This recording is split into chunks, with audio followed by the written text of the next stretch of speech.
I saw your face, you little beggar. You get my foot up your backside. Hey, King Kong. Huh? You're up a bit bright and early, aren't you? A little monkey's under the viaduct there. Ah, well, it's just animal high spirits, Stan. I'm full of them myself of a morning. Oh, you're lucky. You want pop last night? Heavy, I mean.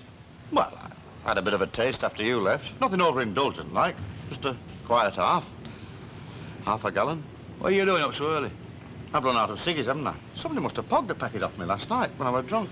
I remember getting 20 just on closing time. You know, you want to watch these blackouts?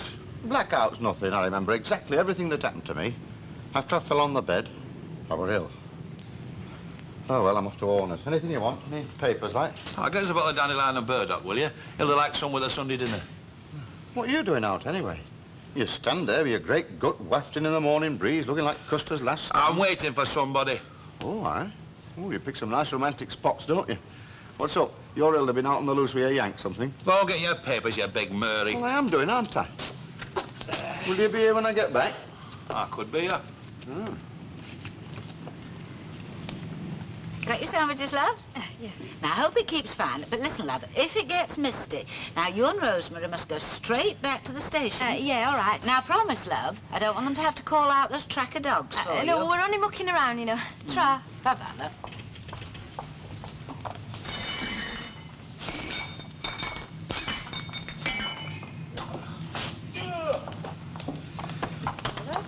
Oh, Dad, you scared the wits out of me.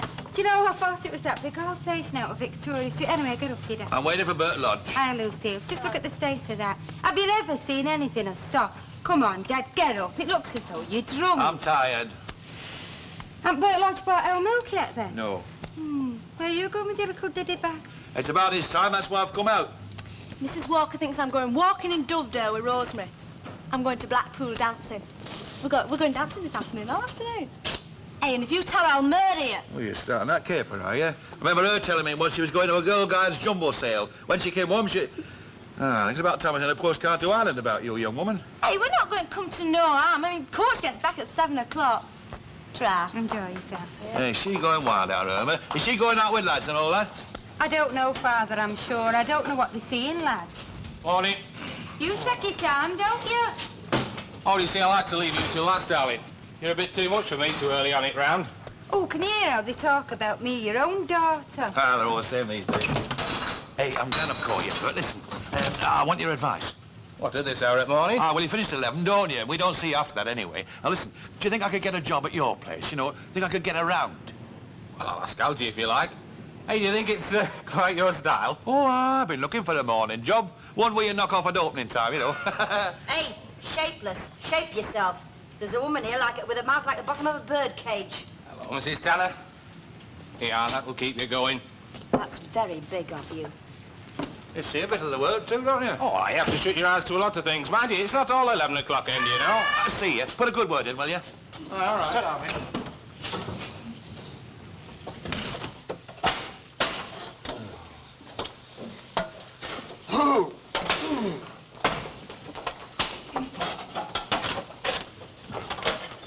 That milk gets cheekier every day. You've had some bright ideas in your time. Later and later, and he never apologises. This one's going to kill us. Oh, I just can't drink it without milk. Yeah, well, I think it'll fit. Well, diet carbon monoxide poisoning, you know. Oh, shut up and get shoving it up the chimney. It'll be worthwhile to see her face. She's not coming till 11 o'clock. Oh, never mind. Have you got everything nice and ready? Have you got that wet cardigan ready to stick there? Why is it always me heads up with soot up to my armpits? Oh, stop moaning, will you, and get it shoved up. Oh, I think we're going to win, kid. Now, let's see. We'll have a nice little bit of rising damp down here, eh?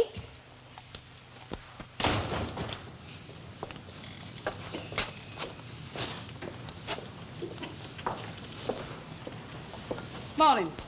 TT week coming up? Oh, hello, Mrs. Sharple. Gee, I'm surprised the young fellow in your position isn't going in for the motor car. It'd be very handy to give me a lift over to our Vera's. Not yet, Mrs. Sharple. Tell you what, though, put your slacks on this afternoon, come on the back. Do a bit of ton-up stuff on the M6. No, don't like them motorways. Chicken. You know, I wonder you don't get an ordinary bike. They're much nicer than this. You know, in the old days, we thought now to baking down to, well, where? Bakewell for the day. We used to have a very good time. You used to sit side saddle with Mrs. Corwell, did you? I've still got a bit of grit in my knee where I fell off a bike when I was 16. Albert and Tatlock and I, we got our front forks lock coming down a steep brune hill in Rivington. No, you must have been a bit of a suffragette cycling in those days. Aye. My mother thought I was a bit fast, if you must know. On those immoral machines. Ah, Mr. Sharples. We're just going for a spin before service. Don't talk so soft. Miss Nugent and I are just going to spend a brief hour at the shop clearing up after our very successful sale. I'm very happy for you both. Did we get out of bed a little on the wrong side this morning? Well, I don't know about you. Mr. Swindley was merely saying that we would be at the shop before service. He merely wished to check the hymn numbers with you. Well, why doesn't he say what he means, then? Let's hope you're in a better humour at the harmonium. Bit changeable, aren't you, Mrs. Sharples? Oh, he needs a bit of paddywhack. He gets a bit above himself. Ta-da. Ta-ra.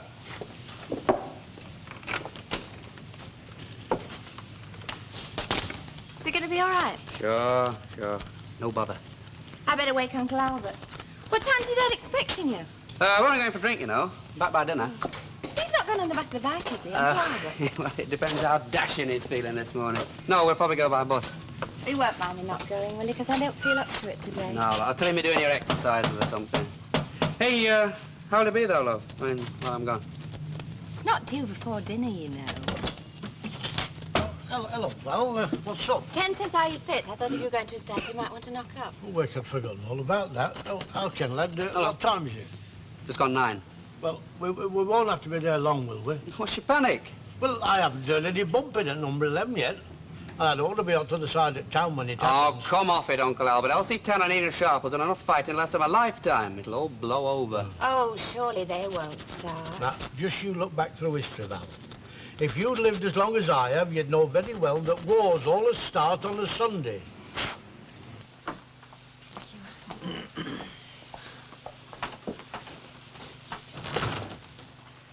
I can't think why Mrs. Sharples is so cantankerous. Oh, she's just a silly old woman.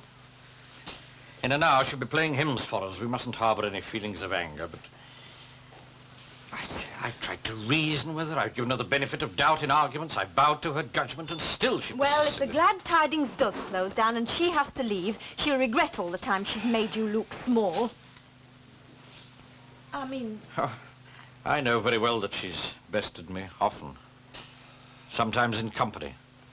I wouldn't admit this to everyone, Miss Nugent. But sometimes when she's in full flight against me, and other people are present, I feel the sweat in the small of my back. Yes, I can understand that. If only one could understand her motives. Well, I have a theory. I've been toying with it for some time. Perhaps you actually resemble, facially, someone from her past.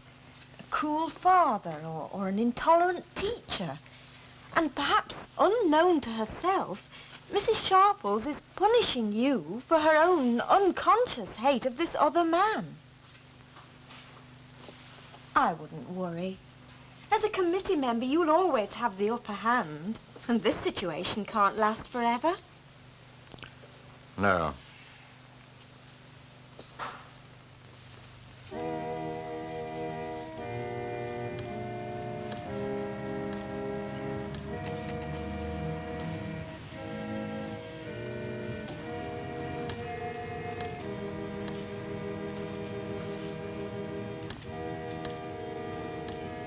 Whatever else they may say about Mrs. Sharples, Jack, you've got to admit she's got a lovely touch.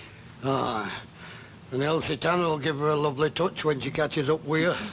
I think you're over-dramatising things. Over-dramatising nothing. It's very quiet now. Yes, well, it was the same in 1939, weren't it, eh? The phony war. Oh, that didn't last long, love. We were soon told very different. Ah, who's going to tell us next time? I don't know, love. Aye. Right. But don't you worry, Jack. You know, I think Elsie Tanner's days of streaming at street corners are over now. I think she's learning, as we all have to do eventually, how to grow old gracefully. I'm telling you, she'll not take this lying down. She'll hang such a one on Enid Sharp. I think you're mistaken, love, and I hope so anyhow, because I don't feel like much excitement today. How would you like to be chucked out of your own house, eh? You wouldn't thank Enid Sharples for the privilege, would you? Stands to reason, don't it? Eh? Jack! What is it? Mrs. Sharples is going into number 11 now. I told you blood was going to be spilled, didn't I, eh? Morning. Hey, Mrs. Walker, Stan says he's going to get a milk round. Eh? What, between the shafts? Pulling Bert Lodger's wagon? Is it Mrs. Walker? Hey, keep quiet, Mrs. Ogden. Annie's watching for Apache smoke signals from number 11 and war drums. It's just sheer neglect. Not on our part, it's not Mrs. Sharples. You just let everything go to pot. Doesn't take much of a shove to get this house to go to rack and ruin. You must have put something on it to burn that. Yes, and I suppose that's the last thing a fireplace is for. Well, it's either that or a bird has built a nest up in its chimney pot or Oh, something. don't talk so soft, Mrs. Sharples. Birds have got more sense than to come living in a slum like this. I'll just have a look through the upstairs window and see if I can see what it is. You do that, love. Ooh. What's that? Well, it isn't where I threw a bottle of champagne at our dentist this morning. There was no damp patch on there the last time I come here when you gave me that list of repairs you wanted doing. I'm damn sure there wasn't, Mrs. Sharples. This house is full of surprises. A lake on my living room wall, a floorboard that drops me down into the cellar, and a brick that hits me on the head every time I go to the bin. Funny how they all come in a rush, isn't it? I don't give a monkey's how funny you think it is. You won't think it's so funny when the whole house collapses round your head one starlit night. Got plenty of life left in it yet. It's got as much life as you have. What's this? What's that? It's flaking, that's what that is. Yes, and you'd be flaking and all if that young lump of a son of yours was jumping up and down on top of you. He is walking normal. Wearing surgical boots, he's walking normal. When my husband was here. Oh, by gum, can you never forget When that? my husband was here and them flags subsided in the backyard, he went to the town hall, he saw the borough surveyors, he saw a map. Number 3 seam of the Brew Colliery runs right underneath this house, underneath this very room. Oh, give up. It runs underneath Elliston's Lodge, underneath the 109s at the Loxley, and that is why the chip shop was flooded in Rosamond Street. It'll do me all right in spite of your fairy tale. Look, it's as true as I'm sitting here with plaster flakes in the air. You'll believe it right enough when you and your bed subside down number 3 seam in the colliery in the afternoon shift. Just how damp is it? Look, I can't keep a bed dry. Just feel underneath that carpet. It's all swollen up. Every bit of 3-ply in the house, and God knows there's enough of that. Well, it's not as warm as my place, I'll give you that. Oh, in this weather you can't take a glass of water upstairs without it's frozen before 7 o'clock in the morning. Oh, I thought I'd fixed that. The man who put this house together wants locking up and his clothes burning. Well, I must admit I closed my eyes a bit when he gave me that list of repairs. I must say, I've seen places in better nick. I've seen hen houses in better nick. Well, thank you for showing me. That lavatory wants seeing too much, Oh, doesn't don't it? mention the lavatory to me. Well, thank you for coming, Mrs. Sharples. All right. I'll let Wait. myself out. We'll be hearing from you. You will. Do you think she... Of course she bought it. We had her all roads. She won't touch this place with a 5-foot muck rake.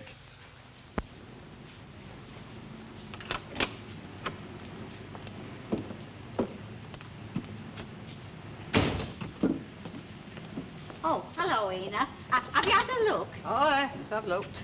Were you just inspecting? Oh, they dressed it up like the fall of the House of Usher. Oh, what do you mean, Ina? Oh, they were cracking on it with Skid Row, splashing water on the walls, pulling door knobs off. I wonder they didn't have a couple of rats running along the floor while I was there. Oh, why would they do that, Ina? Because they think I'm puddle, that's why. They think I'm senile. Oh, you're not so green as your cabbage looking, are you, Ina? Well, I don't know what they thought they were going to get out of their little pantomime. Rising damp. Do you like the house? Well, it's somewhere to dump myself, isn't it? She can get out.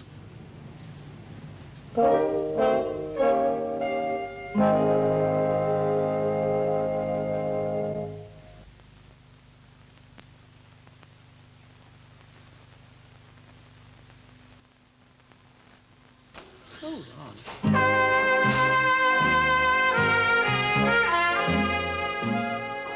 She's the worst actress since Jean Harlow. Here's to her. Oh, I'm sure she wasn't trying to fraud you deliberately, Ina. She'd even put a piece of wet coconut matting on that fire to make it look as though there was smoke in the room out. But Elsie Tanner has been in that house a long time. It's only natural she should try to keep you out. She has not been in that house as long as I have been in my vestry. Somebody chucks me out, I chuck her out. An eye for an eye and a bed for a bed. Well, why don't you just get a room at Elsie Tanner's? What? I'm taking charity off no one. She'd keep me in one room like a mother-in-law. She'd have me babysitting with Dennis while she went out at night bopping with bootmakers. Well, you're welcome to share my house. Me and you are not going in with one another. Well, until one of us can't fend for themselves. Well, we've got our health and strength, we keep out of each other's hair. It would be no bother. You could have your own room. No, I prefer my own house. I like to have a room where I can undo my corsets in front of the fire and nobody to say me nay. Well, Charlie's very broad-minded. He sits in his stocking feet. There's a difference between stocking feet and underthings. Well, I rather like the company. Ah, that's because you're man-mad. Me, I either take 'em or leave 'em. Don't forget, Over the Waves. Nice and rallentando. Molto vivace. And you? Yeah, you know what my favourite brass band piece always were? The All of the Mountain King. I think it were from Mikado. Oh, don't be a daft ape if it was from Peer Gynt. Yeah, he was stand-up out for Wakefield Trinity, you know, Albert. I took up Val's trombone once. My Uncle Eli used to have one. 8 brass band used to rehearse at Loft over at Crown and Anchor then. I were doing very well too.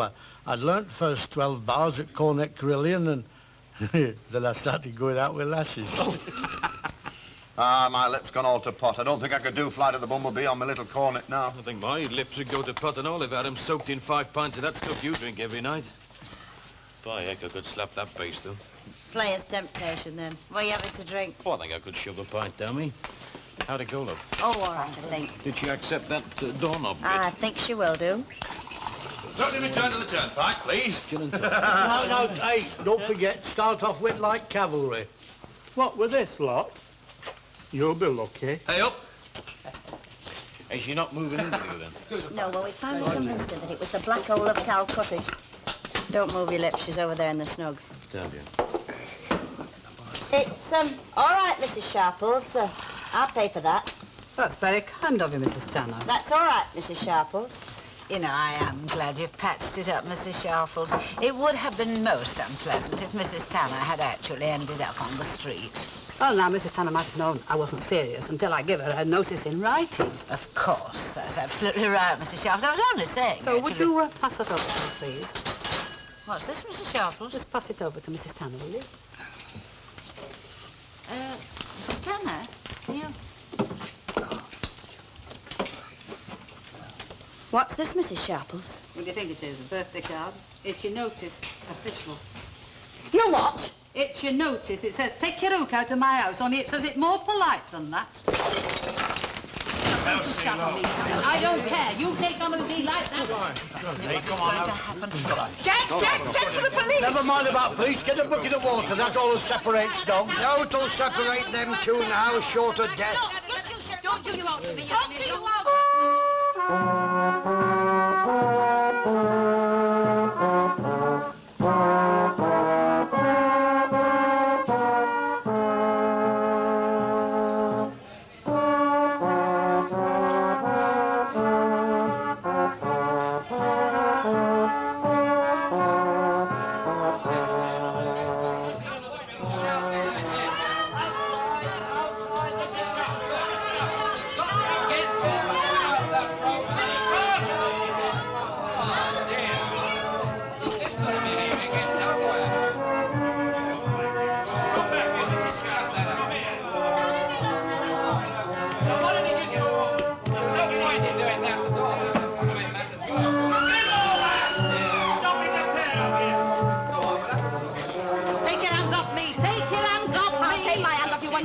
Listen what I've got to say. Look, this bag was a birthday present. It's not a plaything for any common harpy to go on. What did you call me? Hey, come on, please, somebody. You're joking, Dad. This is better than that. Well, Mrs. Tanner, she can evict you if she wants you. It's just the mean, sneaking, underhand way she does everything. There you are. There you are. Do you see her do that? That's provocation. You saw start the physical side of this thing. Physical side of you over that wall, you old bat, you bandy-legged old bat. Bandy-legged me, bandy-legged who you call bandy-legged? Come along now, Winnie. No, you haven't had your pills Look, today. I can go 15 rounds with this cowboy on a glass of milk stout. Oh, no, come on, Mrs. Sharples. It's beneath you, this sort of Oh, thing. it's beneath her, is it? I suppose it's not beneath me. I suppose that's the sort of thing I do, is it? Oh, I never open my If mouth. she chucked you out of your house, she'll be screaming round here from here till Christmas, so you shut up! Listen, I'm an old age pensioner. I live on £3 a week. There's 20 quid a week going into that house. If your son wasn't like you, he'd have bought your house long ago. It's as big a spit as his father and that same summer. Don't you dare bring money into this, Mrs. Sharples. You've never gone short. Listen to me. I've kept that house together with work and sweat. I've worked, I've been mother, father, son, everything. I've looked after my son for the last 15 years. Oh, yes, you've got to give her that, Mrs. Sharples. And it's not easy, you know, when there's no man in the house. She's never been short of man in their house since Arnold took his up. Any more than Fanny Hill. Get back up to your mission, Mrs. Sharples, as fast as you can before I really get me rag out. Oh, bang the one else. To get your boots in. Oh, so that's what you're going to do, is it? You're ganging up on us, or you? If they start anything behind my back, get them. Oh, Ina, what do you mean? Get them? I see you, Mrs. Sharples, inciting your mate. She's not strong enough to tackle anything. I can take you on, you Mary Ann. Yes. But her mates down this street are not above lobbing half a brick in the back of my neck while I'm engaged in conversation. Look, Mrs. Sharples, it's me and nobody's army. I've handled Tanners before, Mrs. Tanner, and I'll handle you again.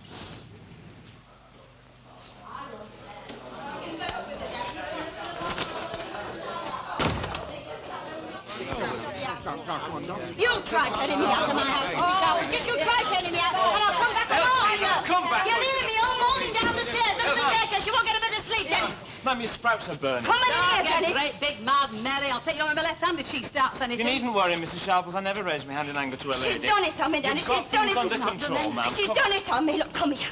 Look, I came into this house when I was first married. I had naught but a bed settee and a sideboard. Both my kids were born here. Call that in money terms if you can. Oh, shut up, you daft clown. Listen, Fly Pants, I don't need to do this, but if you're curious about my motives, then there's no reason why you shouldn't know. I wouldn't be doing this on you. I didn't realise how much I missed him. Yes, and where am I supposed to keep them? The dustbins down on the cross? I've got some good suggestions. What are the brick pins on the heath there with a bottle of Mets? It's not so much you're chucking me at, it's a nasty, sneaking, sly way you did it. You've been waiting for this day for the last 70 years, haven't you, Mrs. Sharp? She's chucking me out of my vestry. She's chucking me out. Well, what do you expect me to do, cry for you? Put your money where your mouth is, then. Go on. I'd rather put my beer where my mouth You'll is. have to move over. You'll have to move out. If you want to move me out of that house, you'll move me in a 6-foot box. Yes, and I'll do that and all. Hey, well, wouldn't it be an idea if you moved in together? You what? Well, it were only a thought. On a casting vote.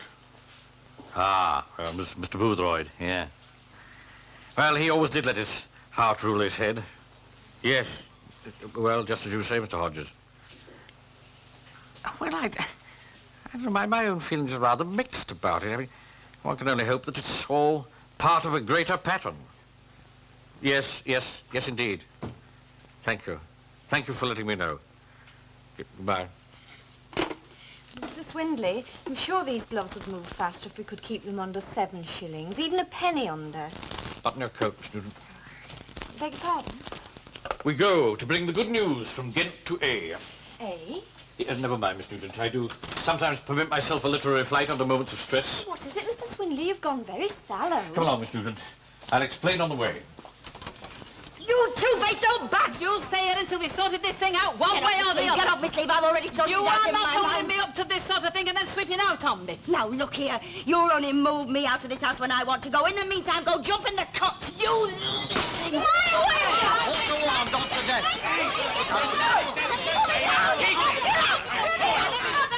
Put me down! Put me... Mrs. Sharples, you're too old for this sort of thing. Anyway, your flight's academic. The mission isn't going to close. Do you hear? You can stay in your vestry. You what? The committee has decided to close Bow Street mission. We shall have 20 more souls to look after next Sunday. You won't need Mrs. Tanner's house. Won't I? No, you won't. Well, we'll see. Well, that's a you see sense anyway. Now, look, you'll pay for this afternoon. I may not want your mangy house, but I'm still your landlord and I've still got the upper hand. What has happened this afternoon's not to be no help to you at all. You're still my landlord, are you? Oh, yes, I am that. Well, you'll pay for that window. That was her first big mistake. You're on that, Tim Bob. The big un to take her in round 2.